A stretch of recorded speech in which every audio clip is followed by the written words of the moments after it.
That is because of lots of other meditations that you have done. Those meditations are focusing the mind. And that's what you were trying to bring here. When we are talking about awareness on the Advaita part, it is not about focusing the mind. It is about the knower that is in the background, that is knowing that Meena's mind is being focused on this breath or this sound or this guided instructions. Are you getting it? This knower is who we are talking about. So Advaita is one level higher than yogic meditations. Yogic meditations are focusing the mind meditations. Yes, you're focusing on some sound object, on some breath object, on some external object. Yes, Advaita is saying there is a knower who knows that this mind is being focused. Yes, this knower is the one I was talking about. That is the awareness or the knowingness itself. This focus of the mind or attention of the mind is not knowingness or awareness. Okay? So obviously when you try to focus on certain parts of the body, you're taking the mind's attention there. Yeah? Advaita says, no, that's not required. You just see you are the knowingness. The knowingness is already aware of the whole field. Yes, graduate from mind's attention to the higher field of complete field of knowingness. You already know it. Like you're listening to me. Yeah? Your eyes are looking at the screen. There are thoughts running in the mind. Those thoughts are nothing but the mind. This mind also creates thoughts of what it sees through the eyes. Yeah? Pink color, the person. Yeah? So the thoughts are running in the mind. The mind is behind the eyes. Now there is a knower behind the mind who knows that Meena is thinking this. These thoughts are going like this, and this whirlpool of thoughts. Who knows? The knower knows. Is there anything behind the knower? No. That is the last step. Yes? So that knower, that itself is like a field. It's not limited to this part of the body. No. It is like an infinite field of knowingness. It knows if your foot or your toe starts scratching right now. While listening to Ekta, you will still know the little itching happening in the toe. You didn't have to take your mind there to know. Are you getting this? So that is what Advaita is calling as awareness or knowingness or consciousness or Brahman. Yeah. The same thing is experiential. It is not an effort that Meena has to put. It's very experiential. It's been with Meena whatever 30, 40, 50, 60 years of her life. It's not something that has been manufactured right now. It was just an ignored little element.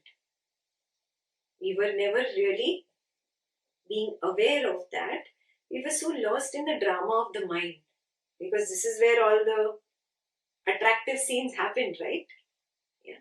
So this is what attracts us and repels us. So this consumes our complete attention. Like if a mother has a quiet child and another child who's very badmash and very noisy and naughty, so he consumes her attention, and the quiet child, despite being the good boy, gets ignored. You see what I'm saying? That's exactly what has happened. We have ignored the good boy and we have given a lot of power to the bad boy. Advaita says, because of your complete attention on this bad boy, this whole suffering has happened. There is raga, there is dvesha, and then you are caught up in your raga and dvesha, and then you're trying to fight it and go away from it. And this whole drama sequence is being created because of your attention here. Advaita is saying, withdraw this attention and go to the good boy, the knower. The knower was always there. You ignored it. The knower knows. When you are in this knowingness, there is a kind of stillness, a quietness. Yeah, this knower is untouched. Now when you are here, the third stage of the meditation is to take this knowingness out into this world. So even when Meena is interacting with the husband, with the kids, with colleagues, how much ever drama these other elements create, if Meena is in knowingness, she knows all this person is nothing but hearing for me. It is just sound. He's going on and on and on. For me, it is just hearing. Is hearing different than knowing? It's the same. It's the same thing. It's another label for knowing. Same thing. Is seeing different than knowing? No, it's the same thing. Is touching different than knowing? It's the same thing. Is tasting different than knowing? It's the same thing.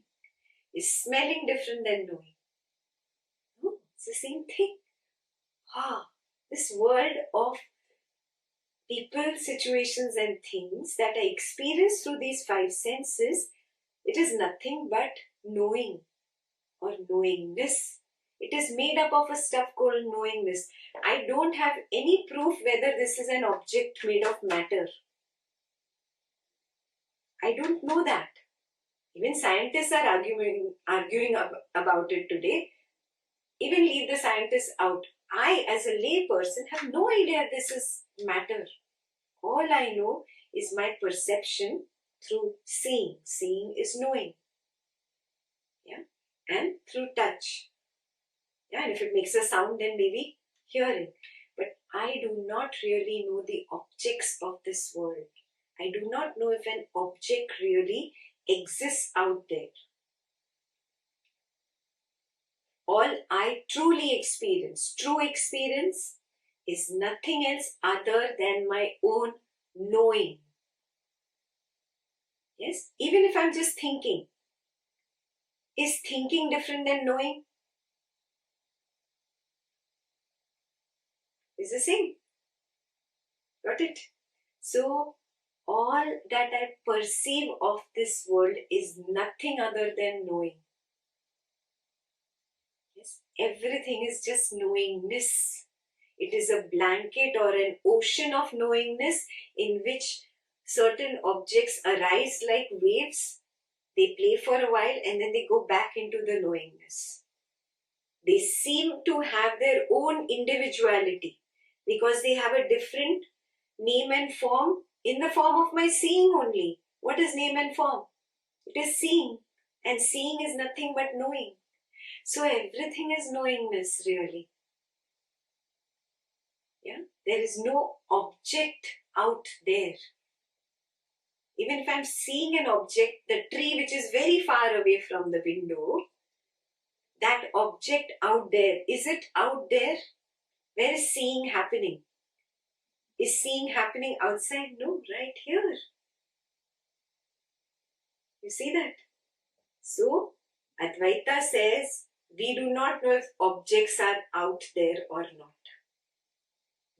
In true sense, there is only pure experiencing of the present moment that I can really say is what I know.